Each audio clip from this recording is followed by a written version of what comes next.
এখনো মামলা ঝুলে রাখছো, 2টা মামলা দিয়ে রাখছো, দিয়ে বলতেছো মামলার গতিতে চলবে, আমি মামুনকে খুব ভালোবাসি, তো মামলার তো আমি কিছু করতে পারছি না। কেন তুমি করতে পারছো না? এগুলো এমন একটা মামলা যে বাদী চাইলে মামলাগুলো উঠানো যায়, বাদী চাইলে মামলাগুলো খালাস করা যায়, আর কোনো ঝামেলা থাকে না।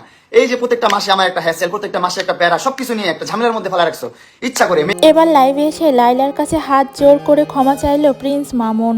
লাইলাকে প্রিন্স মামুন বলল, তোমার কাছ থেকে এবার আমি মুক্তি চাই, আমাকে সবগুলো মামলা থেকে এবার অব্যাহতি দাও। বিনা কারণে আমাকে অনেকগুলো মামলা দিয়ে তুমি জেল খাটিয়েছো, তারপরও আমি তোমাকে কিছুই বলিনি, কিন্তু এখনো পর্যন্ত তুমি আমার পেছনে পড়ে আছো।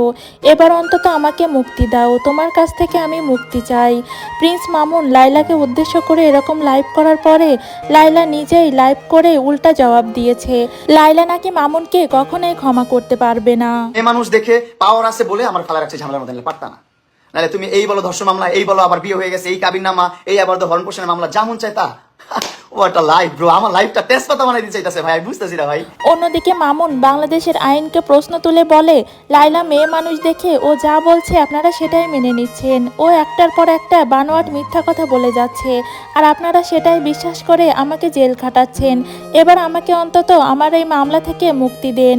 লাইলা বলে, আমি আমার পরিবারের একমাত্র কর্মক্ষম মানুষ, আমি আমার পরিবারকে চালাই, প্লিজ এবার এসব থেকে আমাকে মুক্তি দেন। লাইফটাকে এনজয় করতে পারতেছি না, চিল করতে পারতেছি না, কারণ একটা মানুষ আমাকে বাংলাদেশের আইন ধারা আটকায় রাখছে।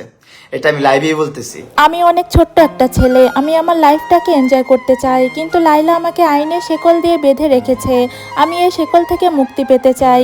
হ্যাঁ, আমি লাইলার সাথে হয়তোবা কিছুদিন ছিলাম, কিন্তু ওকে আমি কখনোই বিয়ে করিনি।